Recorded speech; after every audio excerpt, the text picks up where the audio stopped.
How are you? you doing? Yeah, Well, I'm we know well, how Lisa. you're doing. We know you got some dental Got some, issues that. I've got some dental issues that can't be Ugh. seen because of the lockdown, but otherwise I'm doing okay. Oh gosh. All right. Everybody send him healing energy right now. Maybe she just It's a, yanked that thing out. It's just a it's a, foreign body response. it's an What's going implant. on? So top left quadrant, infection. Anybody that wants to heal me, it's Yeah, welcome. please do. Anyway, you are going to do a very trivial subject. You're going to explain how the universe works, huh? And other You know, things. I thought I would explain the breadth of the universe in a 45-minute to an hour discussion. All right, let's do it.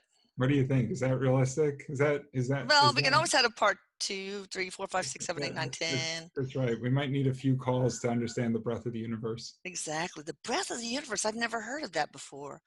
Yeah. What do you mean by that?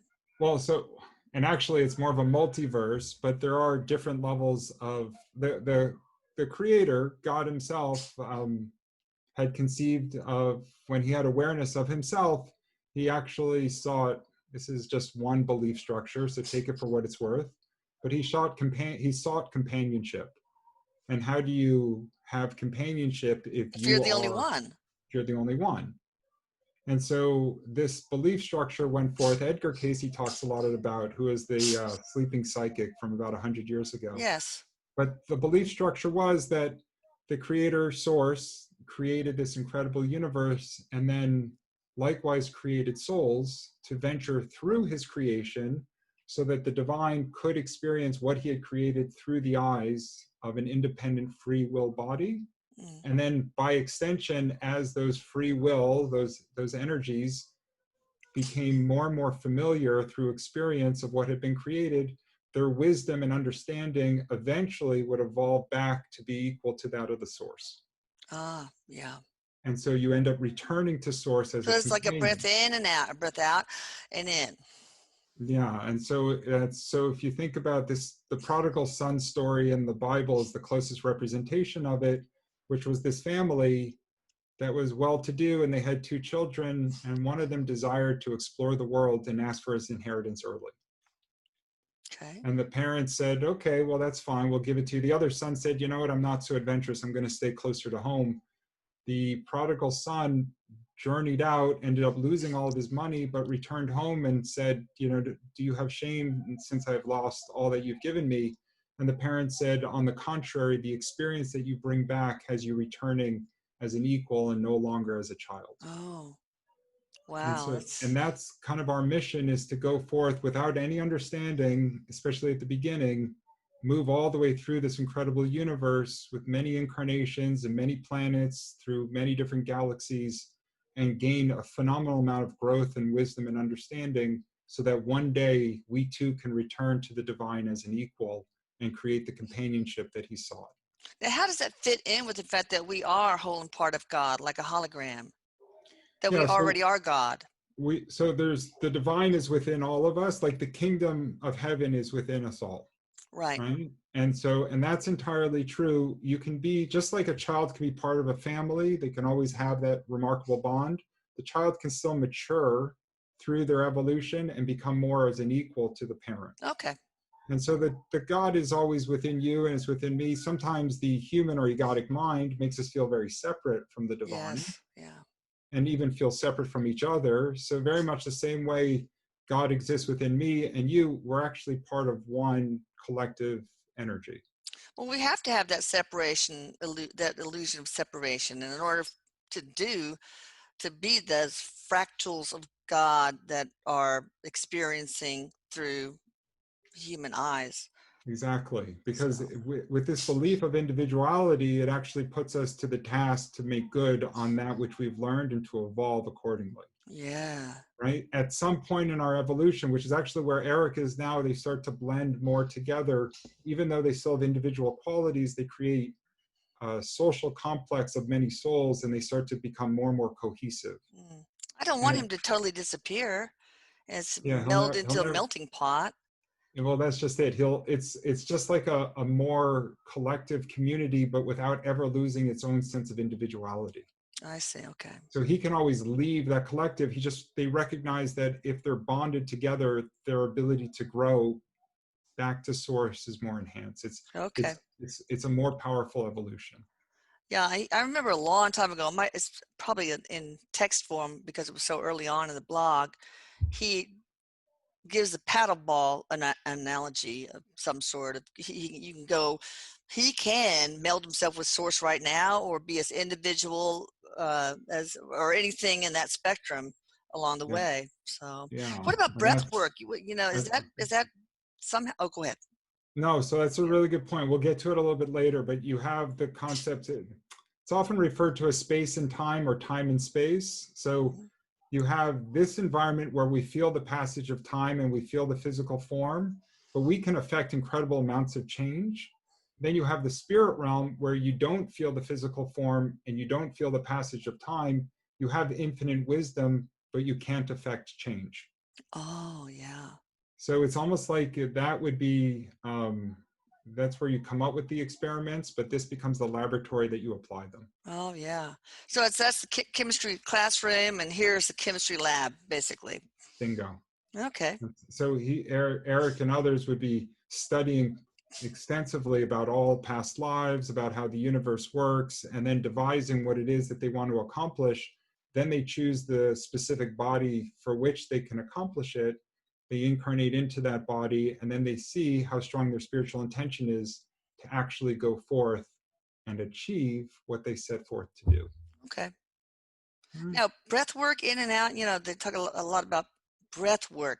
Does that have anything to do with, I mean, should we visualize breathing in source or the divine? And I don't know. I mean, does that I have think anything to do with it, or it's a totally separate topic? so. It's a separate topic, but I think it's a good discussion anyways. I think a lot of people will just do well with any type of spiritual practice.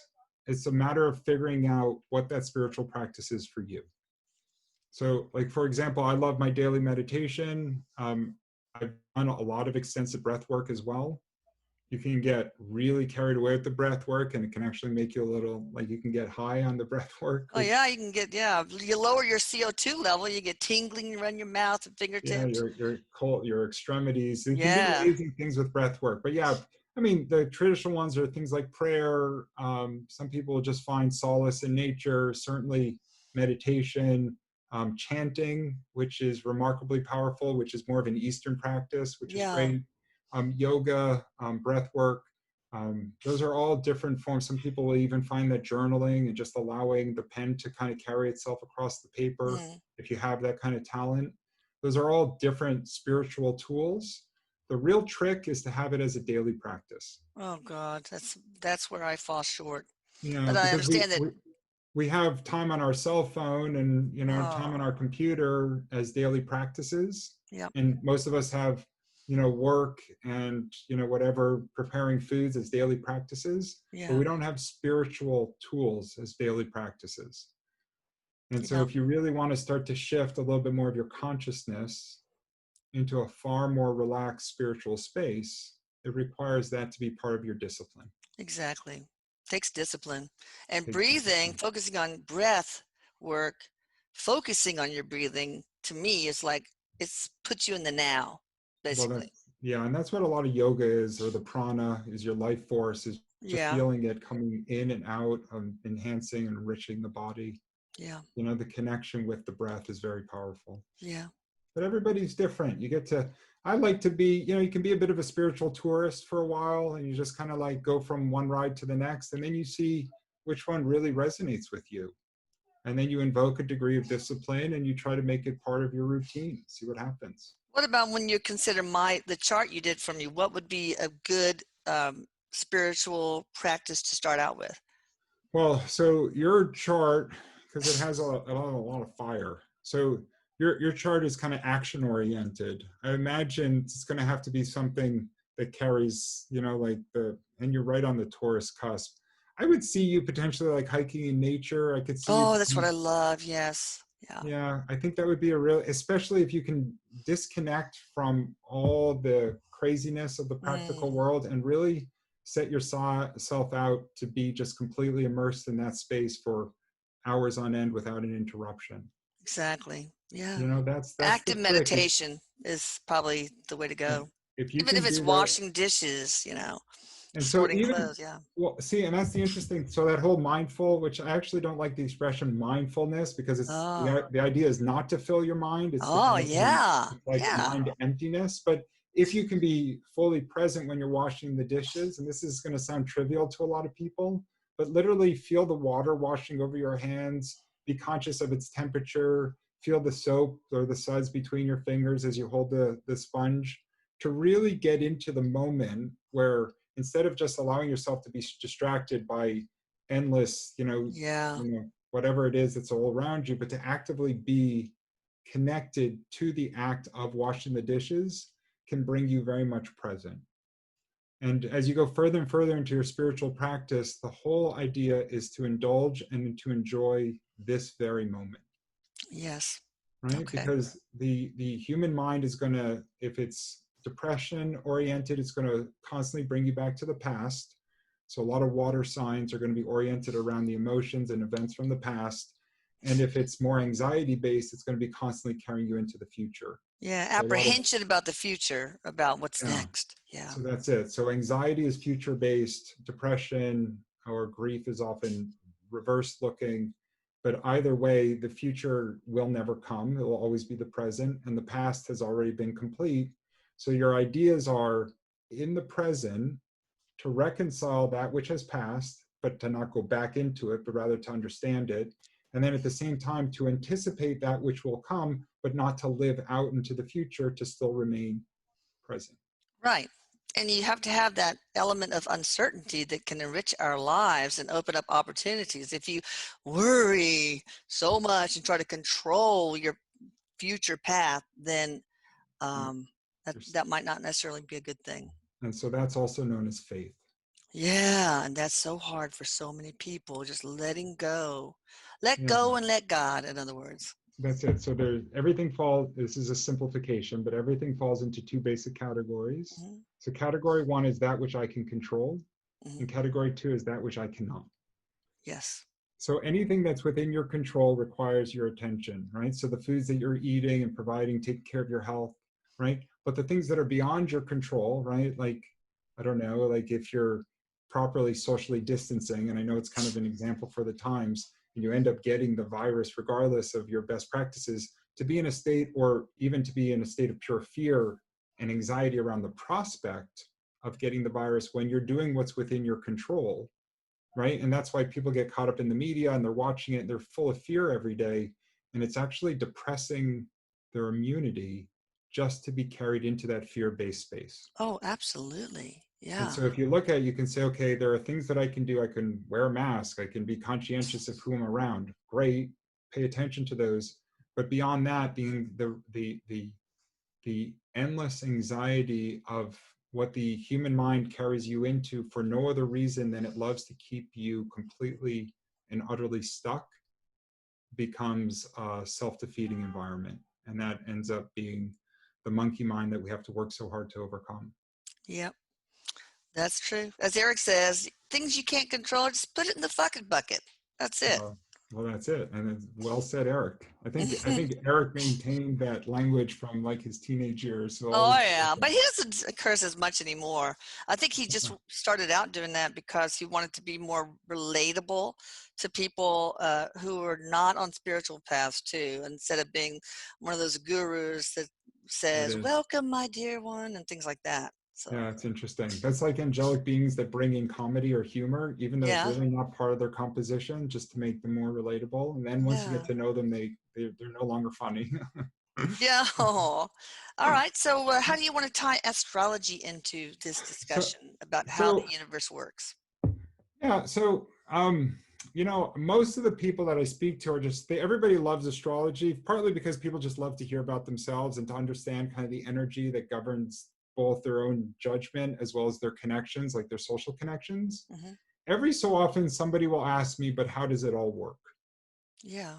And so what I thought I would do is just share with you a little bit of how it works, right? Because the more you understand, the more you can start to piece together your life, and I believe the reason that you're here. Okay. Does that make sense? Yeah. So we can use you as an example. I think it's Okay. an easy, right? Because I have your chart to my left. So anytime I ever look over away, it's because I'm looking at your chart and pulling some more resources. And then I have a bunch of notes off to my right, so we can just pull it in. But if you think about this, let's just take a step back and we'll remove ourselves from the human space and we actually go into the spiritual mindset. The spiritual mind came here to achieve certain things. They can be some type of suffering, some type of growth. They usually go hand in hand. Oftentimes they were looking for different types of challenges that they could see how well they've actually evolved and how strong their spiritual tension is. All of that is predetermined before an incarnation. Okay. Right. And so you've chosen this body, you chose likely your husband, you would have chosen to have the children, those children would have contracted with you to be their mother. All of that is chosen prior to an incarnation. And because there are different roles that you would have wanted to play with gifts and talents, as well as struggles and shortcomings, all of that would have created the perfect atmosphere or chemistry by which you could move through. Yes. And the way that your soul was able to do that was that they know, because they're in a different energetic space, there are dimensions, and the soul passes through the dimensions. I like to say like a light passes through a prism, and it blows out all the colors within the rainbow.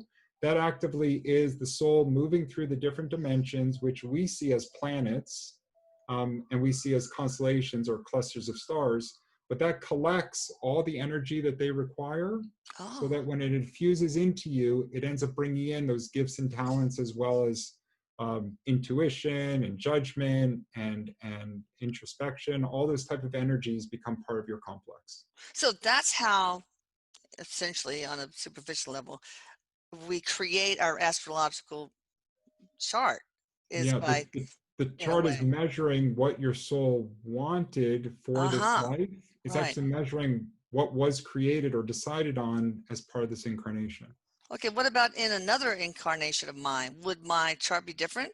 It would be different. Okay. Oh, So interesting. like my last incarnation, I was the brother. I was a brother as opposed to the son. So my mother and I have incarnated a few times, and I happened to, the last incarnation was a tragic incarnation, but we were brother and sister. I was 3 years older. Okay. And so my energy, my astrological energy would have been very different in that life than it is in this life. Astrological energy. That's interesting. And so like I get your it. astrological energy, so like, for example, your sun sign is right smack dab. You're on the power cusp. You're on the break point of Aries and Taurus. It's the most determined cusp of the zodiac. So this incarnation you chose before you came, you said, I want a very strong-willed, very determined, very outspoken, kind of stop at nothing energy. Okay. And how did you do that? Well, you passed through constellations and your identity moved through Aries and Taurus in unison to give you that type of determination. Wow. And if that wasn't enough, you said, you know what, if I ever get triggered, I'm going to have even more Aries energy in my subconscious, because I'm going to put my moon sign also in Aries. So it passed through that energy as well. Wow. And then if you wanted even more determination, it What put, was I thinking? God. All right, go ahead. I'm so sorry. this is a, I am going to be heard, I am not going to be stopped. This will be kind of a very strong-willed, determined incarnation.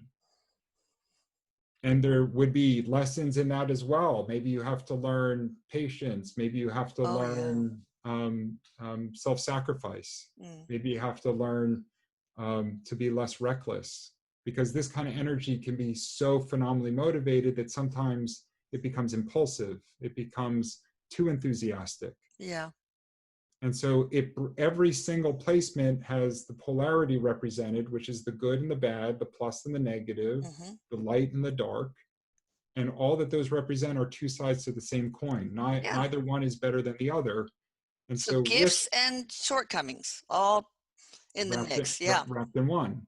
And so at every single placement, you have an opportunity to accentuate the positive, the gifts, recognize and either come to acceptance or transform the negative or the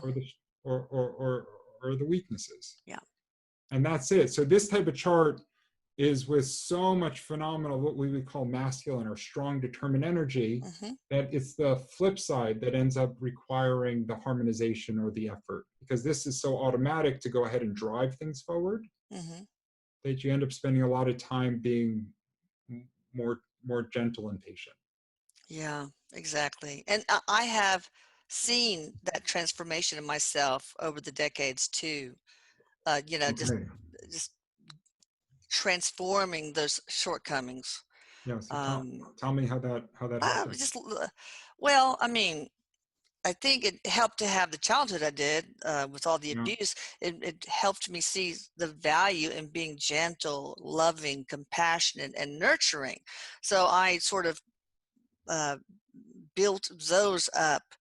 And also, I got to learn to sense what people want to hear, or need to hear, or don't need to hear. I'm very, very sensitive about what I say to them. I want to say something that will bring something positive in their life instead of saying something, that could be hurtful. And Yeah. that shortcoming side of me would have been less diplomatic. But Yeah. but I could sense, And less sensitive. yeah, Yeah. exactly. So your childhood's a great example because you had these phenomenal gifts. So you had such strength that a lot of other incarnates wouldn't have had the strength necessarily to deal with the level of adversity that you did. So you got through a very difficult childhood, but at the same time, you were able to evolve some of the shadowy side to that personality, which originally maybe didn't have the sensitivity, and then through so many struggles, developed a remarkable sensitivity. Yeah, I mean, I guess that's what the human experience, well, at least should be all about. And then But um, uh, losing Eric, it sort of brought about or increased my nature of being a humanitarian to a larger, I mean, yeah, being a doctor, helping my patients, etc., on a smaller, uh, person to person within the community type level. But then this tragedy, I helped me transform myself into not being selfish with my humanitarianism, basically. well, that's it, right? So if we Yeah. put it into like a bigger perspective, others could have come into a very difficult family and become bitter and otherwise broken by those type of abusive environment, right? That environment was so heavy. So it could have led them to maybe crime or drugs and alcohol to escape, right? But Yeah. it didn't. You were able to elevate and fight your way through it. The loss of a son can put people into a chronic depressive state or even sometimes suicidal tendencies of their own, but you didn't. You used that experience through your own grieving, but then to be able to share and to bring greater light and love to others that might be struggling, who can likewise connect with your experience and your journey. Well, I'm not going to say it was all that easy because, like, even with my childhood, you know, in my adolescent and young adulthood, I went through a whole poor little me victim thing before I, processed it and found the value that I gained from it and all that. And same thing with Eric. Of course, I was so depressed, so grief stricken, suicidal even.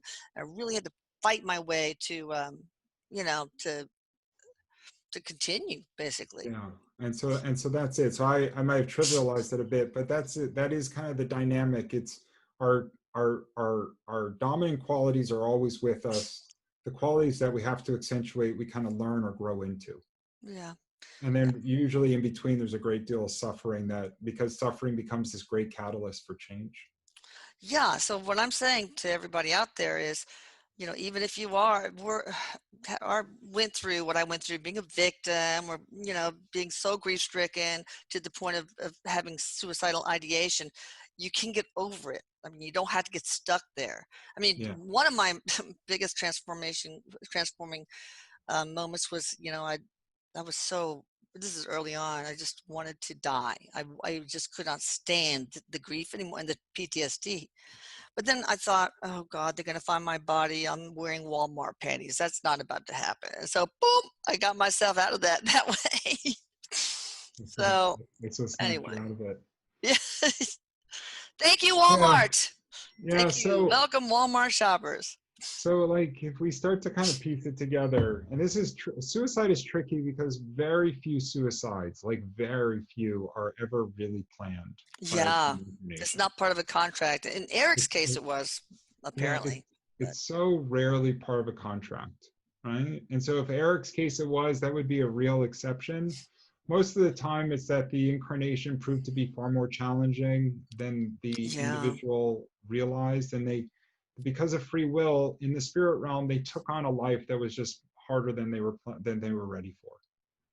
Can you see in the astrological in one's astrological chart if suicide is part of the contract?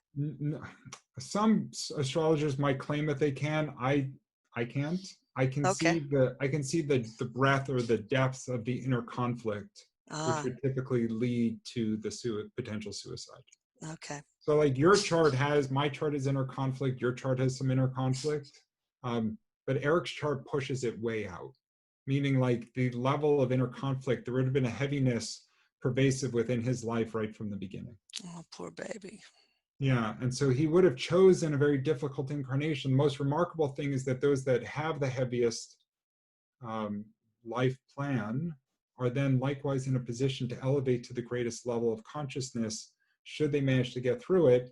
In the event that you've chosen suicide, then that would have been a prerequisite, would have been that kind of heaviness that would have Yes. eventually led to you, you know, returning, whether on schedule or perhaps premature. It's always Yeah. hard to tell.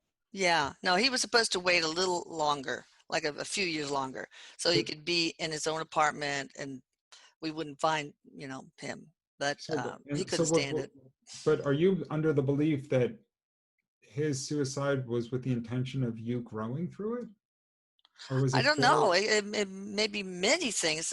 From what and it's been so long since I even asked these kinds of questions, but um, probably. But one thing he did say is he wanted to come here and suffer greatly so he could become, grow in compassion and develop intense listening skills, etc., so that he could return and become a better spirit guide. And but how does the, and then the suicide fits into that? I like, it's difficult because I look at his chart and he had that innate heaviness. I just wonder if it wasn't, I know you said it was premature, but if he was really learning to be the most remarkable listener, almost would have loved him to, as you were saying, to push it out a little bit further. Yeah. I think the heaviness would have been so dramatic for him that it would have just been difficult for him to stay longer. Yeah, and maybe you're right. Maybe it's a lot more complicated than that I've been And looking at it. Maybe it is to help me grow spiritually, because that really triggered in our whole family, the whole but also family. the whole community. I mean, the channeling Eric community, etc. I mean, maybe No, this is a grander plan on his part um, than then we realize. yeah, that, or at And least I realized. But can you see anything in his chart on that, or? so the chart, well, like I said, the charts tell me energetically that he came in with that inner conflict. And it did tell me that there is ambition around it, like this evolutionary ambition. I just, if I could talk to him, maybe this is probably a good subject with the next time you have a channeler on, Oh is yeah. to ask if she can shed some light on some bigger intentionality behind the suicide itself. And that would completely reverse the perspective from which we've been seeing it. Because Oh, if Erik really did intend on you moving into this role, I'm going to bring up his chart here while we're talking. But if he did really intend on you moving into this role as a spiritualist to help bring more consciousness to the masses, then this is a wonderful, and because of course he stayed around, so he continues to communicate with everyone. By virtue of him being so communicative in his afterlife, yeah, yeah, it's this is going to be great. I'll probably, yeah, this sounds like a great topic. because A it's little bit his, narrow, maybe. So I don't know if I can spend broaden 30 it a minutes, bit. but I'll have to combine some other things in there too. Yeah, So, because his whole chart is a spiritually oriented chart. Like yeah, wow, really? yeah, Yeah. it's all ninth and 12th house. It's his focus was a deeply spiritual one, but there's so much inner conflict that he never would have found, he wouldn't have been settled. It would have taken him well into his 30s or beyond to come to terms with this kind of heaviness. Well, maybe we should do this with the channel and with you, uh, like We, a we three-way could, Zoom. yeah, we could That'd be explore it. interesting. So I'd be that, happy to. yeah, I'm looking at it right now. If And maybe because if Erik is there and I can actively communicate with him, I would start to ask some of these questions, and then we'd be able to piece it together. Well, we'll get him in. We'll give him the Yeah, mic and see what happens. That that'd be sounds great. great. All right. Yeah, Cool. so I mean, we can go anywhere with this conversation, but a lot of times people, like there are different signs and they have different placements. The astrology chart is not just telling you your identity and your subconscious, but it's telling you, how do you love and how do you fight and how do you think, and all those are different energies that were all part of this destination. It was all part of this determination to carry here for your soul to have as part of this journey. Yeah. And so, like in romantic intention, if you meet somebody, you want to know obviously if you get along when you're just hanging out. But what happens if you guys disagree, or what happens when you Yeah. guys hit a crossroads and you have to work through it? Those are different energies that are wonderfully depicted in your astrology. Isn't that And amazing? yeah, it's wonderful, and So, that's why it's such a good tool for compatibility yeah. and So and astrology, well, of course, free will, how that messes things up. But so astrology is knowing your chart is a really good way to guide you. It's like, oh yeah, okay. If my husband and I get in a fight, I can see it'd be better, or some sort of conflict, to use these gifts of mine to get through it, or to avoid, to do something about this shortcoming that could make things worse. Is that what you're saying? it's exactly, you can have an understanding of how their mind is working so that you can connect with them in their space. It's And their, and also how you, and how what your you're, and tendencies to do to make it worse or better. exactly, Okay. exactly. Am I So blurry? in my chart, like if I get, um, you Like, know, yeah, uh, go ahead. So I, this, I can tell you everything. So like you have, if you go into a subconscious space, so if you get triggered, like if there's something that shocks you, if you get into a fight, perhaps with your husband, if you're emotional or vulnerable, you drop right into Aries. And so oh God, that's so true. it's a I little gunny bit, sack him. It's like it's a all of a little, sudden I bring up all the last few things that irritated me about, that he yeah, irritated me about. it's a little bit of blow it up Oh energy. God, It, that's it, can, awful. it can be really Jeez. intense. At the same time, if you want to express your love, which is the Venus in the chart, your Venusian energy, it's beautifully sitting right there in Pisces, and it's really it's quite sensitive. It's quite emotional. Oh wow, yeah. I love my And husband. He's awesome. I don't yeah, deserve so him. He's amazing. I want you to meet him someday. But listen, tell me what should a person who books a reading, a session with you, what should they expect? And also, on another note, what kind of questions do you think they should ask? well, so it's I love people who are very much on the path and they really want to understand a lot of how it all works and how they fit into it and where they find their greatest fulfillment. And so that can be any context. So remember, there's two parts of us. There's the human self, which is always concerned about the physical realm. And then there's the spiritual self, which has a much bigger objective for why you're here. Right? That's a lot of what we talk about is like, what's the metaphysical? What's the bigger picture? Like what we were just Yeah. saying with Erik, what's this true reason for being here? Mm. My hope is to find people that want to understand that. They want to understand the metaphysical. They want to get a better handle on really what it is that they're here for. And the chart is telling me their strengths and weaknesses and the areas of their life that they're intended to focus most on. You're intended to focus most on your family and your communication and a lesser extent, but career without the structure. Those are your primary focuses. Career And without the structure? What does that mean? so some people need a defined structure where they wake up Oh yeah, at yeah. 7 o'clock with the alarm every day. They're in the car by 8. They're at their desk Oh by yeah, no, I've 8:30. done that. And I didn't like it. That's why I want to go Mm, into telemedicine and do my own hours and stuff. And you're also what I'm doing now, which yeah, is so not a money maker, trust me. yeah, no, your chart hates boredom when it comes to your daily schedule. I'm It not a wants a lot. cubital person at all. No, it likes independence, but actually it takes on more and more importance from an emotional standpoint, sitting in Cancer. So it's more of a heartfelt, nurturing quality that ends up infusing. It was in there when you're in medicine also, Yeah, but it yeah, I just love my wants there to patients. be, Yeah. yeah, it's all exactly. It's the affection that you have for the work and the people that you're interacting with, but it's without any type of predictability because if there's too much boredom, then it'll actually just go and blow it up after time. Wow, So that's that's amazing. And so there's in astrology, you have your daily schedule, which you don't like any predictability. And then you have career and aspiration, which you also have your spiritual energy in there too. You're perfectly in alignment with your chart, put it that way. Oh, good. Well, t- and no bark. Tell that to my husband and my family. They know all my flaws, and I got plenty of them. Yeah, conflict with husband, actually. The husband part, it's good, but there is an intensity within the relationship with your husband. Mm-hmm. Yeah, and that's a different conversation, but it's about family for you. And it's Yeah. this is more of so astrology separates love from marriage, right? So there's some people we can love, and then there's other people that we're better off marrying, but Mm-hmm. not necessarily. So it separates love from marriage. It separates the desire to be in an intimate or kind of sexually charged relationship from a deep, emotionally loving relationship, Yeah. right? And then it also Yes. separates the desire to be part of a traditional domestic family Mm-hmm. versus the desire to be a parent and to raise a child. Wow, gosh, there's so much you can tell. Okay, so Yeah, somebody books a session, they give you the information, you do their chart, and and then the face then to they come face, what happens?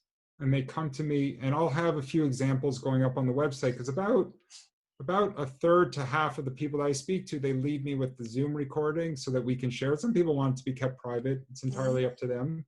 But you'll see some examples showing up on YouTube over the next few weeks. But in general, it's to really go as deep as possible into some aspect of their life that they can't quite understand, Mm-hmm. that we are trying to reframe the perspective around it so that they see some type of more divine intention, as opposed to the consciousness, which is the human realm that they've been stuck in forever. Okay. Right? So Yes. if you lost your son and all you could think about was the loss of the son, it's incredibly heavy, and that grieving is very heavy. As you've done, when you transcend into understanding greater intention behind it, it can start to bring you a lot of solace and understanding, and Mm-hmm. it can alleviate a lot of the pain. And Exactly. and the same thing with relationships. If you have a karmic relationship, which is two people always just fighting and trying to change each other, the reason that you've come together is so that you can learn to accept each other. And that's actually the spiritual intention behind that relationship. Right. But if you're just stuck in the human mind, all you're just trying to do all day is change somebody and otherwise not accept them.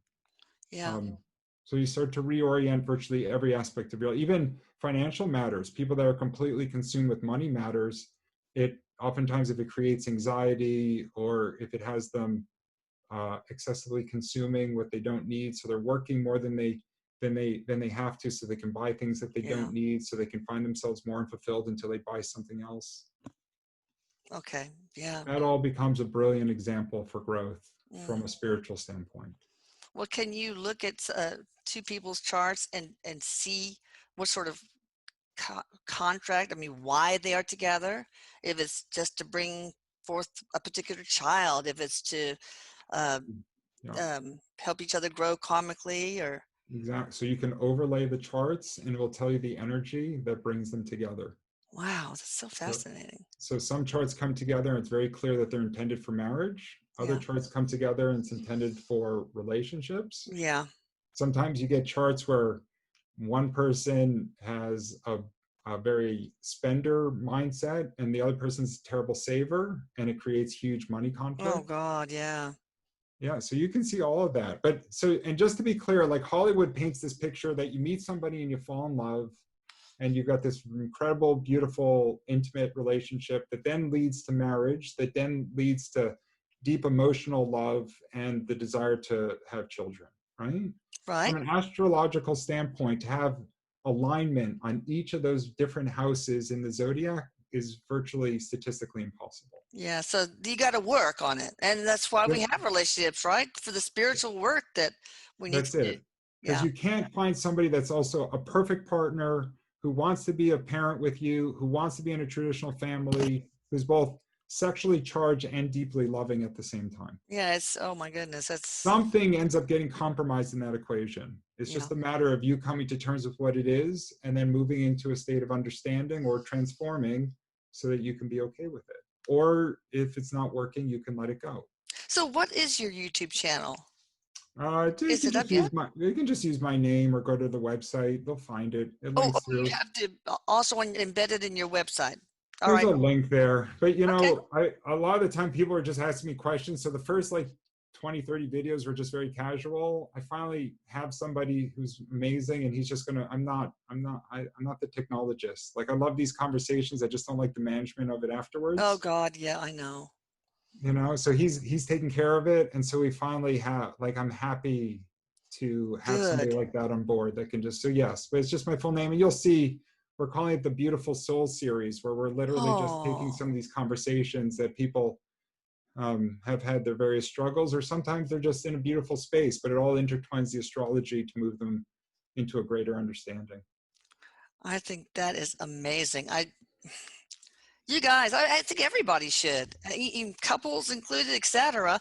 Or what about this? What if, like a mother, I get this all the time, has a difficult kid and they don't know what to do, etc. Mhm. Well, no, will those two charts overlaying them bring some Yeah, perspective and right off the guidance? bat, you have to understand the energy that each of those have, and that Yeah.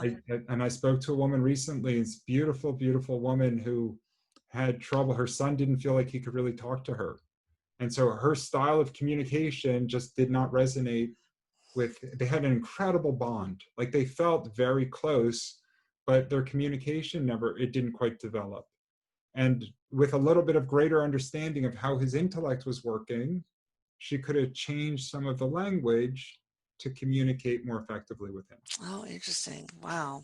Like if I say something that you don't understand, it's not your fault for not understanding it. It's my fault for not communicating it better. That's the Well, way it's I see probably it. double. I mean, it's probably Well, double. I mean, yeah, I know, but I can't change you and how you oh receive yeah, me, yeah, but I can exactly. certainly start to modify my language to give you a better shot at understanding me. And if I know how your mind works and I can start to bring language that's a little bit more congruent with the way your intellect is processing things, I have a better shot getting through. Intellect? What intellect?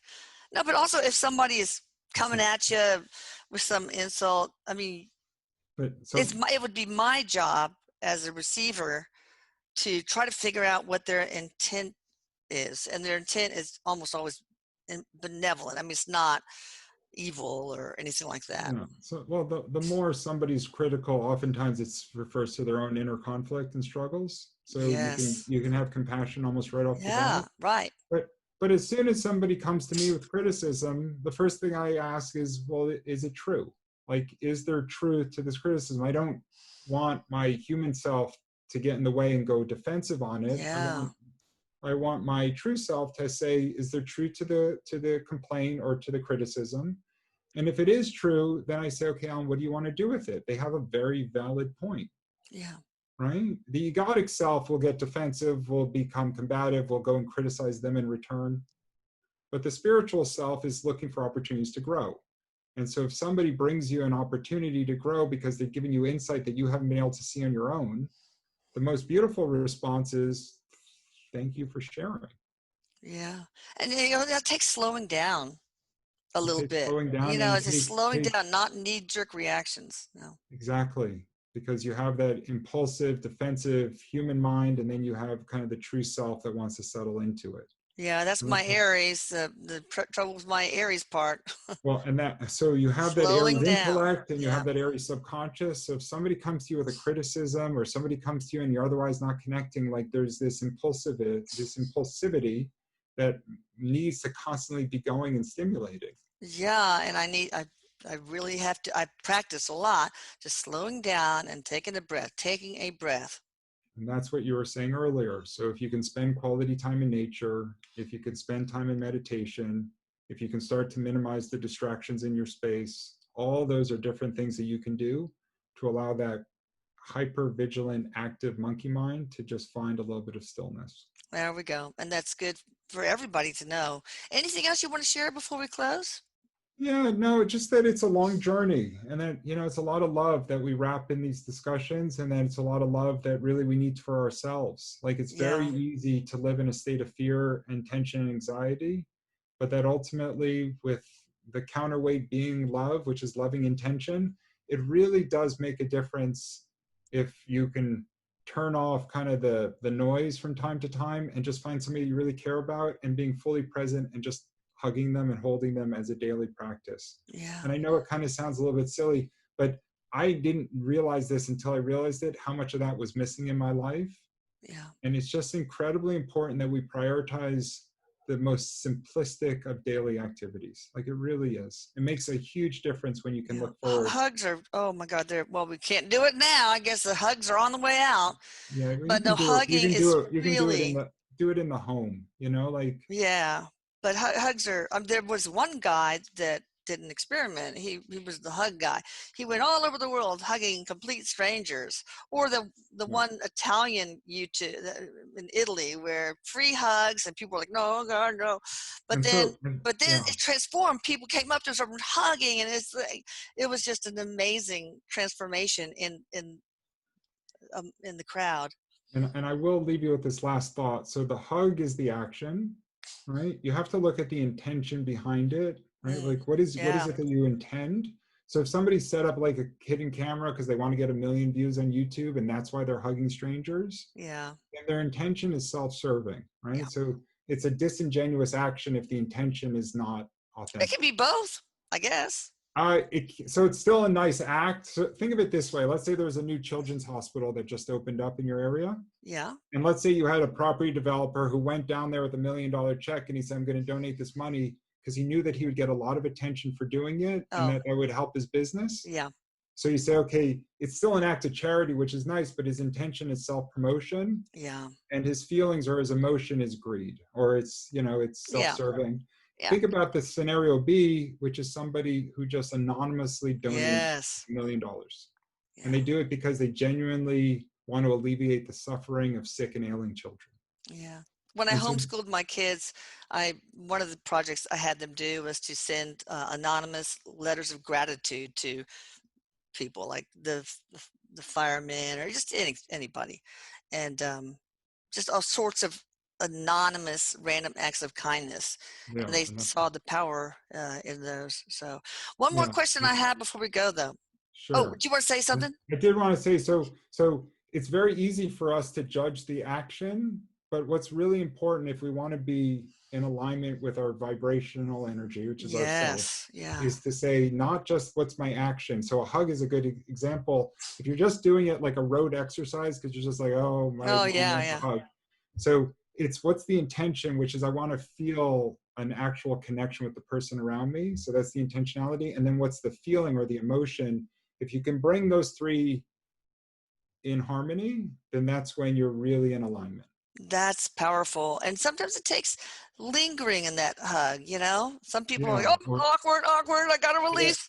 So you ask yourself when you say or do something like an act of charity or your work and say, okay, well, what's my intention around this? Or even if we're having a relationship with somebody, if you're like, okay, what can I get from this relationship? That's an opportunistic mindset.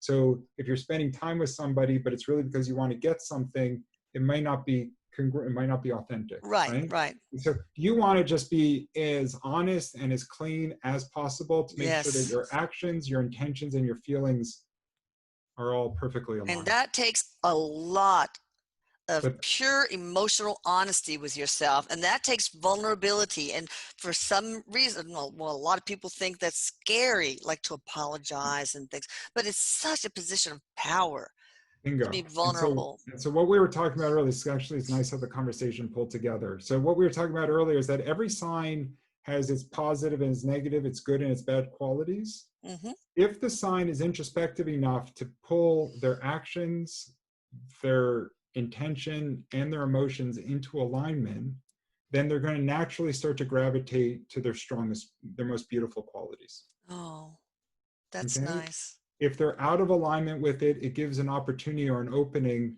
from the low vibrational qualities Yeah. to come out into the space. And you guys will bounce around low, high. But the whole thing is hopefully Over, transforming ourselves over time yeah, to be away from fear and all the facets of fear and toward love and live in love in all its facets. well, so that's it. So when there's temper and tears, that's an indication of misalignment.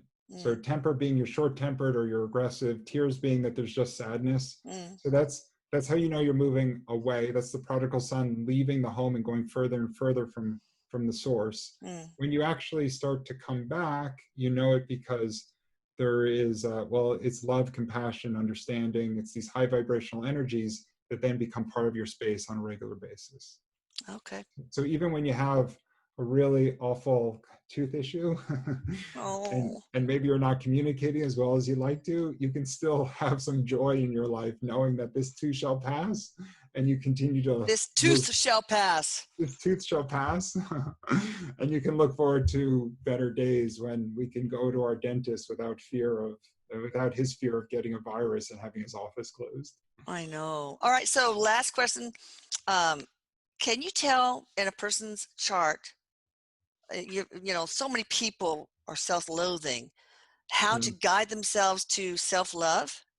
Yeah, so that's a hard conversation. You can tell self-loathing in the chart. It's a very heavy placement. There's actually Mm, 2 or 3 of them that can make, sometimes there's self-confidence, self-loathing, lack of attractiveness, like this belief that we're just not beautiful. uh-huh. Like those are all placements in the chart. It takes time.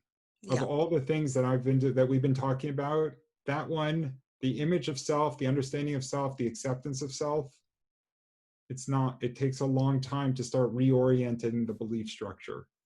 And And are there GPS points in the charts that can help yeah, guide the absolutely. So some people do need it, like if they have like a low self-esteem, for example, then they do act, sometimes they need a degree of achievement so that they can create the counterweight. If they have an self-image problem, sometimes there's validity to it because they're just not taking care of themselves because they don't have that self-love piece, and they actively have to institute discipline to bring the physical body into order, so Mm-hmm. then they can realize that they do have a degree of control. But then so much of it just deals with the mentality and the construct that's usually been built up in the mind that typically started as a child and just got accentuated at various stages as they moved along. I So got you you. have to deconstruct it and deconstruct it. It takes time. It does. And again, emotional self-honesty. Well, that's it. That's the Uh-huh. journey to know Yeah. thyself. The greatest possible discovery in a lifetime is true understanding of self. Yeah, to make your way to the fact that you are God. You're perfect just like you are. Well, that's it. So you are whole and complete. There may be qualities that you want to transform, but where you are right now is where you're intended to be. And it's a question of whether you're ready to transform some of those qualities. Yes. All Uh-huh. right. Oh, wow. This has been pretty mind-blowing. Awesome. We always have fun. We do. You're awesome. So thank you so much, you guys. I'll put Varah.com right here. That's where his YouTube channel is. Before I close, thank you. I love you, Allan, and everybody send him healing energy, Yeah, please. well, yeah, beautiful. It's very much appreciated. Lisa, I love you as well. Thank you for all that you do. Thank you for all you do. Bye.